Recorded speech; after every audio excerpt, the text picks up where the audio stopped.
ဒီနေ့ကျွန်တော်တို့တော်လှန်ရေးကြီးအတွက်အလွန်မှအရေးကြီးတဲ့လုပ်ငန်းစဉ်တစ်ရပ်ကိုစုပေါင်းအားနဲ့အကောင့်တွေပေါ်ဆောင်ရွက်နိုင်တဲ့အတွက်မင်္ဂလာရှိတဲ့နေ့လို့ဖော်ညွှန်းသုံးနှုန်းရခြင်းဖြစ်ပါတယ်ကျွန်တော်တို့ကာလရှည်ကြာမက်ခဲ့တဲ့ Federal Democracy ပြည်ထောင်စုတည်ဆောက်ရေးအိမ်မက်ကိုလက်တွေ့ကြအကောင့်တွေပေါ်နိုင်ဖို့အရေးကြီးတဲ့ပတ်တိုင်တစ်ခုကိုစိုက်ထူနိုင်ခဲ့တယ်လို့ကျွန်တော်အနေနဲ့ရှုမြင်ပါတယ်ဒီမှတ်တိုင်ဟာနိုင်ငံရေးအစီအမံတစ်ခုတည်းပို့တဲ့မိမိတို့နိုင်ငံနဲ့ပြည်သူလူထုအတွက်အနာဂတ်တစ်ခုကိုရှောက်လှမ်းကြဖို့ရဲရဲနဲ့ညီညွတ်တဲ့ခြေလှမ်းတစ်လှမ်းလို့ယုံကြည်ပါတယ်ဒီအောင်မြင်မှုဟာကျွန်တော်တို့အင်အားစုအချင်းချင်းသာမကတခြားသောအင်အားစုတွေအချင်းချင်းပြည်သူတွေအချင်းချင်းကြားမှာပါညီညွတ်မှုကိုတိုးစေမဲ့ခြေလှမ်းဖြစ်မယ်လို့လည်းယုံကြည်ပါတယ်မိမိတို့ပြည်တော်စုအတွင်းမှာရှိတဲ့စုံလင်ကွဲပြားတဲ့လူမျိုးတိုင်းရဲ့တရုပ်လက္ခဏာတွေကိုကာကွယ်မြင့်တင်ပေးပြီးတော့ဒီမိုကရေစီတန်းတူရေးနဲ့ကိုယ်ပိုင်ပြဋ္ဌာန်းခွင့်ကိုအပြည့်အဝရရှိတဲ့ပြည်내 ဖက်ဒရယ်ယူနီယံများနဲ့ဖွဲ့စည်းထားတဲ့ Federal Democracy ပြည်ထောင်စုကြီးကိုတိဆောက်သွားနိုင်ရေးမျှော်မှန်းချက်ကိုဗဟိုပြုပြီးတော့မိမိတို့ရဲ့တရားဝင်မှုကိုကင်ဆယ်လျက်စုပေါင်းခေါင်းဆောင်မှုတာဝန်ခံမှုတို့နဲ့အတူခိုင်ခိုင်မာစုစည်းနိုင်တဲ့ညီညွတ်မှုအားကိုကျွန်တော်တို့ဒီကနေ့ပြသနိုင်ခဲ့တယ်လို့မြင်ပါတယ်ဒီညီညွတ်မှုအားကိုအပြန်အလှန်လေးစားမှုအပြန်အလှန်အတိအမှတ်ပြုလို့ကိုကင်ဆယ်ပြီးထိမ့်သိမ့်မြင့်တင်သွားနိုင်မှုကျွန်တော်တို့အားလုံးမှာတာဝန်ရှိသလိုညီညွတ်မှုအားနဲ့ကျွန်တော်တို့ရဲ့ဘုံ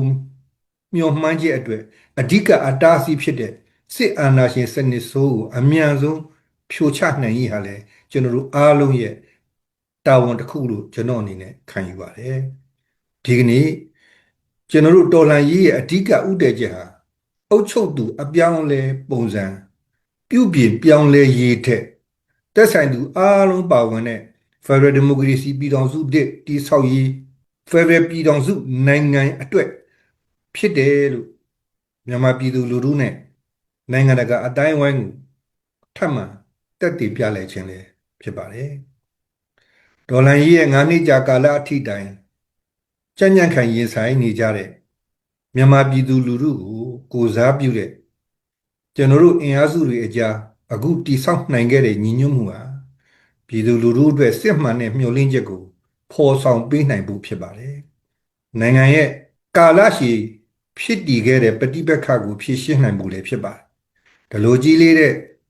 လုပ်ငန်းတာဝန်တွေကိုအောင်မြင်အောင်လှုပ်ဆောင်နိုင်ဖို့ဆိုရင်မိမိတို့အင်အားစုများအကြားသာမကမိမိတို့ရဲ့နိုင်ငံတွင်းမှာရှိတဲ့မတူကွဲပြားတဲ့အင်အားစုတွေဒေသတွင်းနဲ့နိုင်ငံတကာကမိတ်ဆွေတွေရဲ့ပူးပေါင်းကူညီမှုတွေလည်းလိုအပ်မှာဖြစ်ပါတယ်အင်အားစုတစ်ခုချင်းစီရဲ့အင်အားကိုစုစည်းပြီးတော့ညီညွတ်တဲ့အင်အားစုတည်းအဖြစ်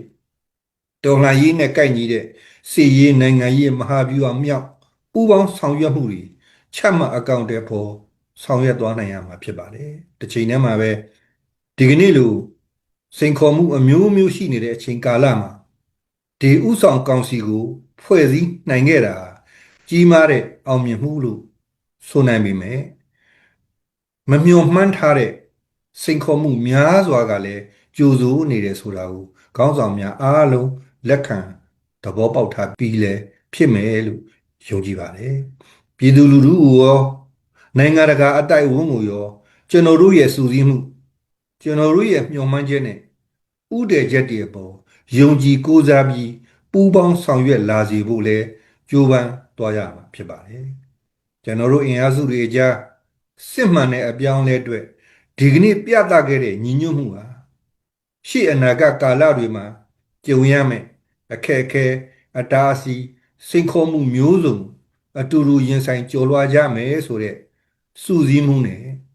ဂရိကဝလို့ယုံကြည်ပါတယ်မြို့လင်းကျက်ကင်းမဲ့နေတဲ့ပြည်သူလူထုအတွက်အဖက်ဖက်ကရိမ့်ရိုင်ယိုယွင်းနေတဲ့တိုင်းပြည်အတွက်ယခုတက်တာတဲ့ညီညွတ်မှုစုစည်းမှုနဲ့ပူးပေါင်းဆောင်ရွက်သွားကြပါစို့လို့တိုက်တွန်းညီကုန်းချုပ်အပ်ပါတယ်အားလုံးကျေးဇူးတင်ပါတယ်